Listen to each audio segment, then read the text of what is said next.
Alors on va continuer, je vais te raconter une histoire ô combien bizarre. Tu vois, dans l'hiver précédent, puisque j'ai été attiré systématiquement par l'intérimarisation, à devoir aller travailler de plus en plus loin, l'hiver dernier, j'ai passé 1 mois et demi à bosser dans une boîte à 60 bornes de chez moi, et les trains faisant que je pouvais pas arriver à l'heure le matin, je suis resté dormir sur place, ce qui fait que je me suis tapé un sacré paquet de nuits à devoir dormir par moins 5 degrés, tu vois, dans une tente. Tu sais où je me suis mis? Je me suis mis sous le pont des Prieurs le long du canal qui traverse les marais des alentours de La Rochelle dans la troisième nuit, qui a considéré le fait que je dorme dans ces localités-là. Il y a une bagnole qui a brûlé. Tu vois, j'ai systématiquement été entouré de personnes en cheville avec une expérience et des connaissances balistiques avancées qui me racontaient que leur expertise a été consultée en fait par la gendarmerie locale parce que il a été retrouvé des douilles spécifiques. C'est son savoir-faire en fait qui les renseignait sur la possible remontée d'informations. Alors c'est bizarre parce que c'est un lien avec le fait que un des fils de Lio a été retrouvé calciné en fait le long d'un canal parisien récemment. Alors je m'étonne en fait que ton tel accès manifeste au collectage de données permanent ne mène aucune forme d'investigation de bonne et due forme. Va-t-il falloir considérer que tu disposes d'informations et que tu fais obstruction à l'instruction d'affaires judiciaires importantes par la dénégation de l'article 40 du Code de procédure pénale? Parce qu'en attendant, tu t'en sers bien en fait de tes petits accès jouisseux, de petits putains de cyberpervers intercepteurs de mes couilles, à essayer de venir te tartiner le fion de ta putain de pseudo éligie de capacité d'écriture pseudo satirique à la con là.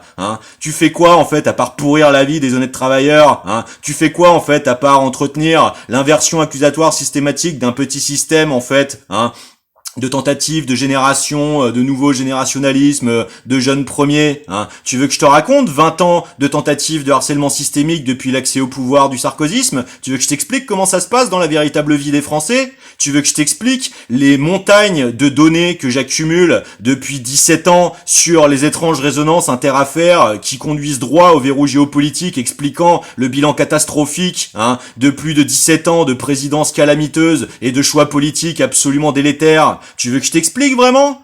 Parce que, excuse-moi, normalement ce serait un petit peu l'intégration d'une éthique minimale dans ce que devrait être un service public. Alors tu vois, il y a un moment en fait, ta gueule de con, j'en peux plus en fait, tu vois? Tu sais pourquoi? Parce que tu desserres en fait le commun, tu desserres l'intérêt général pour ta petite personne et ton petit carriérisme absolument pitoyable, risible. Je veux dire, mais qu'est-ce que t'es en fait à part 4 pauvres teufs d'appart pour aller capitaliser en Savoie ou dans je sais pas quel paradis fiscal de carapatage de n'importe quelle forme de responsabilité de ta propre intention de viol systématique de l'égalité des droits en fait? En quoi je devrais te considérer comme un compatriote? Je me suis cassé le cul pendant 20 ans à porter les combats de mes parents, tu vois, dans l'aide systématique à des victimes de violences intrafamiliales ou de développement des infrastructures qui permettent ton petit confort de petit chroniqueur. D'accord?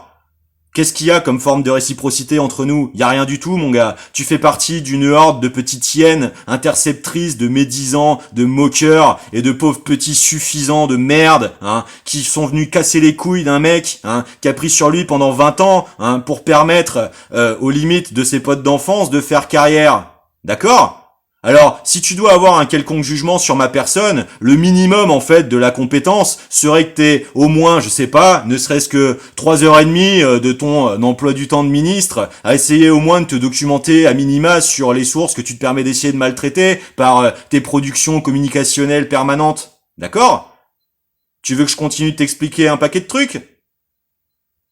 Alors, pourquoi est-ce que Nicolas Demorand, pendant que je sillonnais l'Allier pour faire des efforts de sauvegarde des développements ingénieriaux susceptibles d'aider le commun avant qu'on en arrive à 60 000 faillites d'entreprises et 100 000 emplois perdus rien que pour l'année 2024 à cause de l'hyperinflation artificielle du prix de l'énergie dont nos travaux auraient pu servir à sauver nombre de boîtes au lieu de déclencher les false flags du 7-10 qui ont donné les meurtres de masse en Palestine, Eh bien, pourquoi est-ce que Monsieur Demorand était en train d'organiser tout de suite le fait d'essayer de commenter en permanence les difficultés de trajet pendant que je faisais ces efforts avec des budgets limités qui étaient déjà les conséquences de mes interceptions permanentes en fait de mes accès à l'emploi pour essayer de précariser ma situation socio-économique parce que tout ça c'est la même écurie dans laquelle tu te contentes de fermer ta gueule en permanence? D'accord?